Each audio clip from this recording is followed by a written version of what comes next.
Hey guys, Nemo here, and today we're gonna do the Apex Predators gameplay. And the link to my deck build for this deck will be in the description. I kind of like this hand because I do have the one removal in my deck, and I have two really big bombs. Now I did say that the number one way to win with this deck is drop a bunch of creatures as much as possible, and then hope to draw Overrun. But even though this isn't the kind of hand to go with that, I do think that this is good enough on its own. So let's try this. Of course, it would suck if I go up against Ancient Depths or a deck like that with such a slow hand. That's a pretty fast deck. Hey, guess what's gonna be really good here? As long as he doesn't enchant this guy before I can get it out. Yeah, this. That's gonna be very useful in this matchup. As long as as long as he drops another guy here or doesn't have an enchantment or whatever, then so yeah. Well, that sucks. Hexproof kind of makes this irrelevant, as it does with many things. So I guess there's not really a point in dropping serrated arrows here. He's just gonna enchant that guy. So plus if I drop, no, this just puts it in my hand, right? But that does mean that I can go from 5 to 6 lanes in 2 turns. I'll be dropping Terra Stomper. So I guess I have to do that anyway, just to make sure that in 2 turns from now I can drop that land and make it more likely to get my engulfing slagworm out as well. Although it won't be able to block anything because both of these fly basically. Well, this guy doesn't fly, but he can only be blocked by flyers. Okay, now I would like to drop my serrated arrows. To be honest, I kind of don't really like that Auramancer being there. But it looks like he doesn't have many enchantments actually. So yeah, that does change my game plan up a little bit. I'll attack first, obviously, and then I'll drop my serrated arrows, guys. Well, maybe he does have auras, but he just wanted to play a bunch of creatures first, and now he's just gonna enchant this guy up. That's what I would do if I was in. Or, well, yeah, because that likely saves. Yeah, can't help that. I can kill Suntail Hawk, but that's it. It's already too late to be able to kill Auramancer. So I guess I'll just kill Suntail Hawk. Save myself 1 damage. He does draw a card. Nothing I can do about that. Yeah, so maybe if this would have gained me life, but I want to be aggressive, not defensive. This guy doesn't have haste, unfortunately, but hey, I won't be able to block either. Would be funny if if I had like a free out there, then I could drop his Auramancer down and then block. But anyway, this is probably big enough to block his Auramancer even. So, well, let's hope. Okay, that makes him, I think, just big enough. Makes him an 8/8. Okay, if he attacks, then did he really just attack? Wow. Okay. Um, dude, what are you doing? What are you doing? Yeah, you lose your. Yeah, that's the one I wanted him to get rid of. So I'm glad that happened. So I guess I'm attacking. Uh, yeah, if he blocks this one, I'll attack with both. This guy is irrelevant for blocking. And if he blocks this one, then I get in way more damage. So I'm attacking with both, and then I'll play my engulfing slagworm, and I actually have a shot at being able to block his Auramancer as well, which makes it useless for him to attack. Okay, he's just gonna let the 2/2 go as well because he's afraid of a giant growth. So that's even nicer for me. I didn't even think of that. I mean, I would have been happy just losing him to get more damage in with my Terra Stomper. But hey, um, Well, that was a big mistake on his part, attacking there with the Auramancer. If he plays like the first strike enchantment, then he'd be a 7/7 with this guy, and he might think, hey, I can attack the Engulfing Slagworm, but no, because the Engulfing Slagworm's ability happens with first. He's gonna make that. Okay, that's smart, I suppose. So he can get in with this one, because I have to do that. But I gained 4 life from that. Um, let's just make his guy smaller. Yeah, might as well. So I guess I'm attacking with everything and seeing what he does.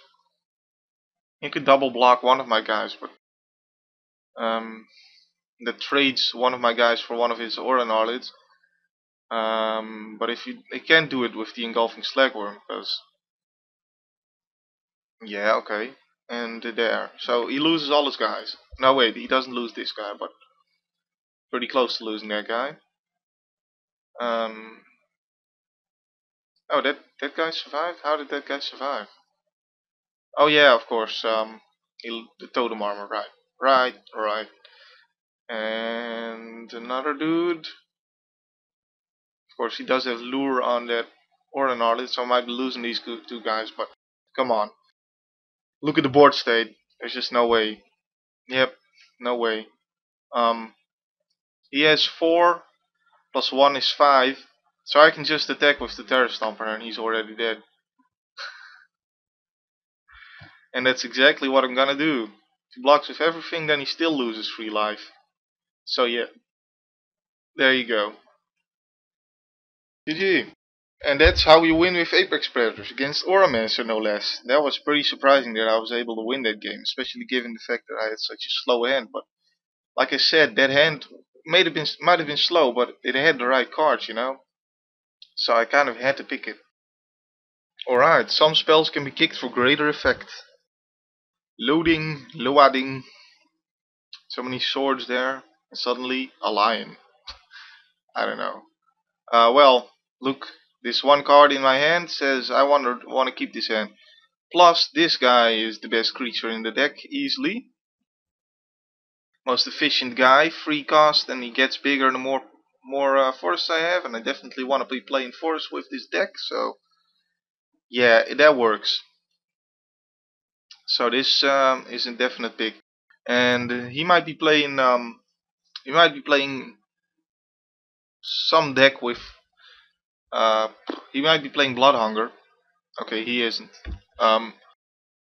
So it's not until turn 5 that he will be able to actually do something about Dungrove Elder, and by that time I'll have more guys out, I would expect.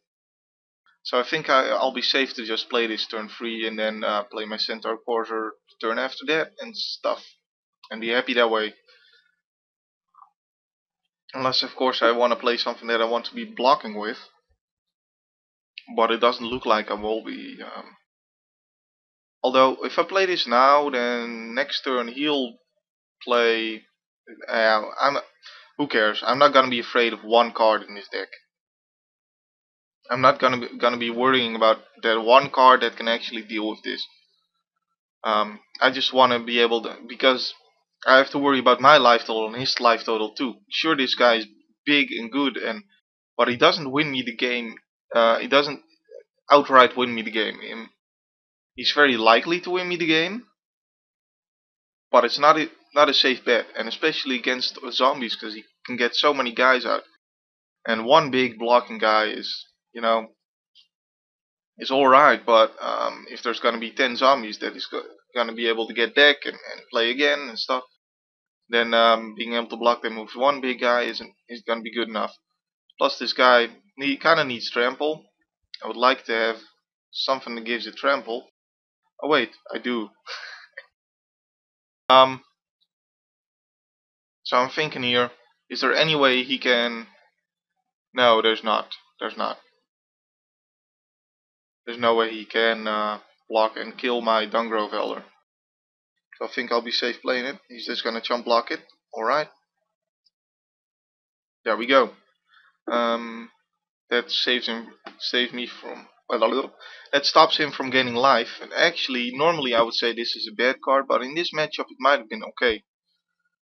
Just because of how much my deck is about just clobbering him and trying to get his life total down.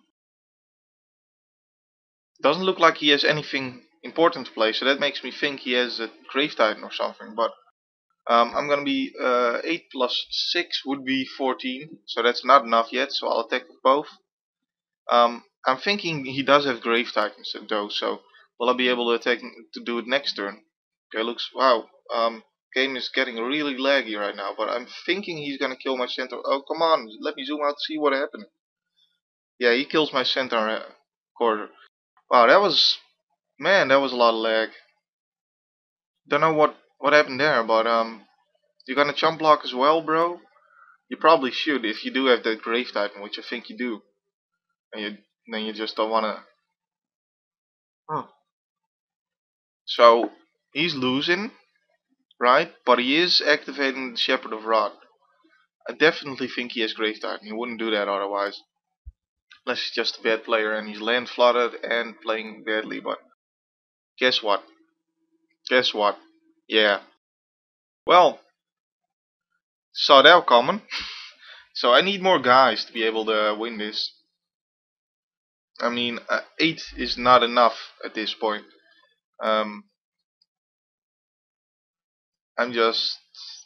It's really, really laggy. I'm just gonna play my Hardwood Storyteller here, and I guess my guy is now big enough to scare off his Grave Titan from attacking. Maybe. But he is winning the race if he just... No, because his life total is lower, so I guess he does have to do something here. I guess we could trade. Honestly, at this point, it wouldn't be that bad of a trade, but I'm losing the game whether or not I trade. Right? Because he gets more dudes. He could have something to get his Grave Titan back as well. I can deal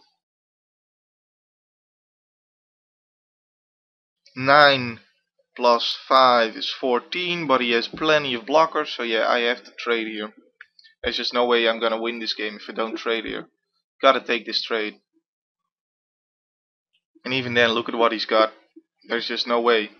I'm definitely not giving him a land, giving him a card here. There's just no way. I'm dead.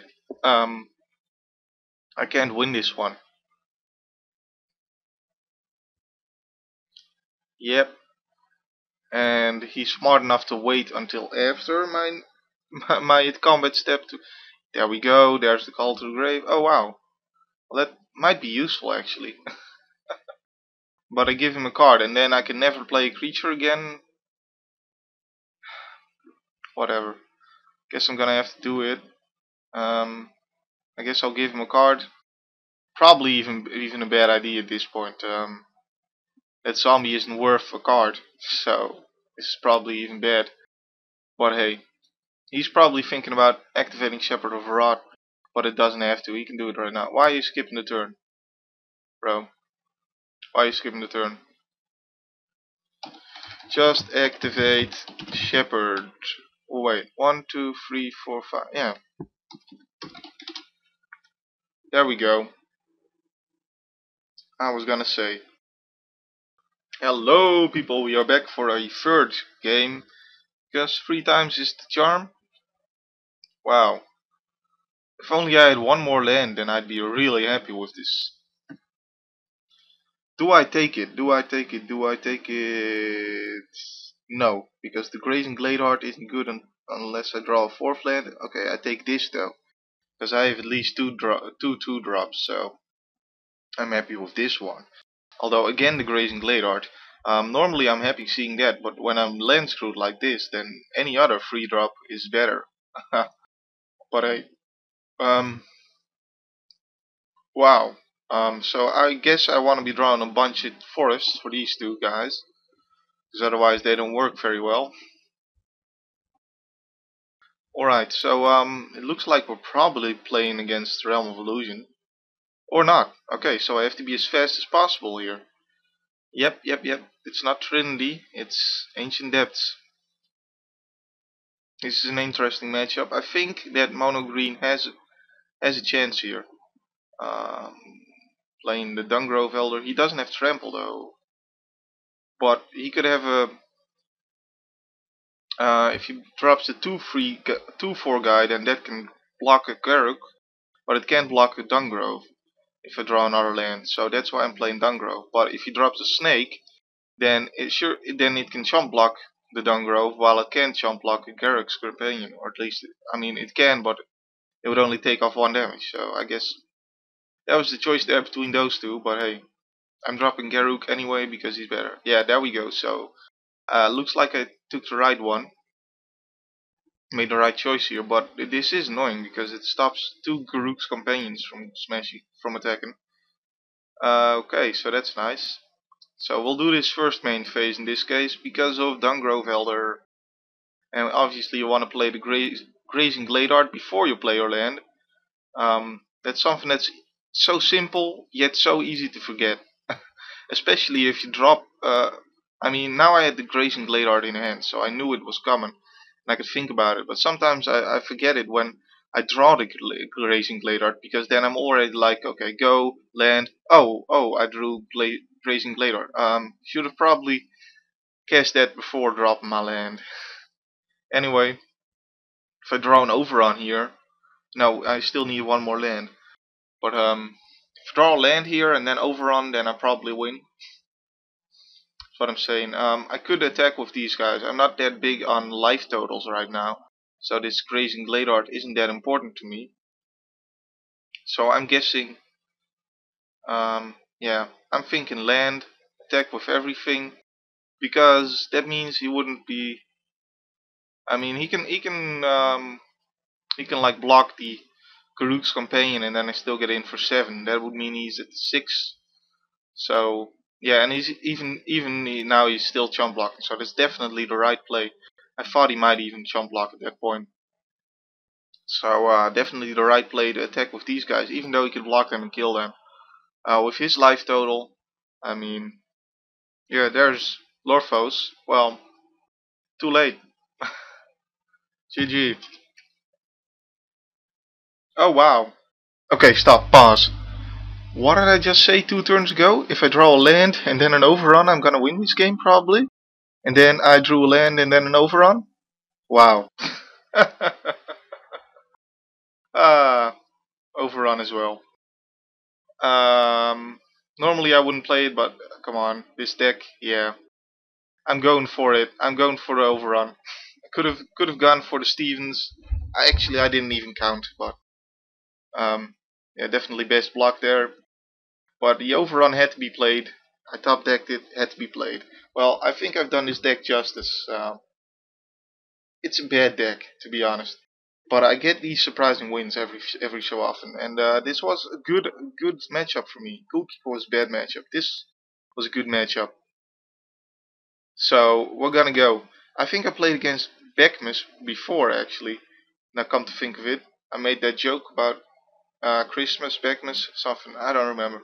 Anyway, my name has been Nemo. My name will still be Nemo next time. I hope you enjoyed. If you did, please leave a thumbs up, and I will see you guys next time. Bye bye.